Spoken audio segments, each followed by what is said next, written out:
ចាប់ការឆ្វេងមួយទៀតអ្នកឆ្វេងគល់តែឆ្វេងគល់ក្នុងទឹកឆ្វេងអូហូទឹកទី3នេះជាទឹកផ្ដាច់ប្រត់វៃណា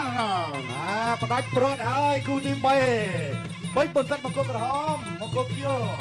គឹមស៊ីមកពីប្រទេសម៉ាឡេស៊ីចាក់ទុកមួយរបស់បន្តិចដើរចូលលូកមកដៃខាងឆ្វេង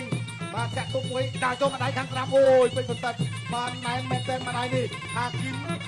ដូចជាអត់អីទេហាគឹមដូចជាអត់អីមកដៃសងទៅវិញដែរម៉ាំងបែកទឹកខ្ចាយដើរចូលជាយ៉ាងម៉េចទៅលើធុងទឹកបន្តិចទៅមកដៃពេញស្អាតមែនតែមកដៃនេះចំមុខរបស់ពេញបន្តិចបាញ់ហើយអាយយទៅហើយមកជើងខាងស្ដាំទៀតរបស់បន្តិចដើរចូលវាយលើវាយក្រោមមួយសិន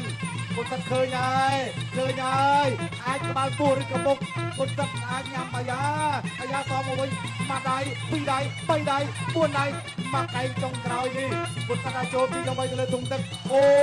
យកន្លែងនេះធ្ងន់ណាស់អាយ៉ាក្នុងដៃឯសូមួយមកដៃដួលលោកផលបាយយ៉ាងណាជុំតាំងឲ្យស្រួលទីសិន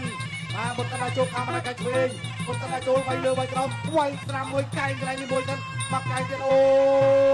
យការប្រកួត3ទឹកពេញលទ្ធផលចៅក្រមសម្រេចឲ្យឈ្នះដោយឯកច្ឆន្ទអបអរសាទរដំរីយល់ដៃពេជ្របុនសើបាទជួបមុខឲ្យកីឡាករ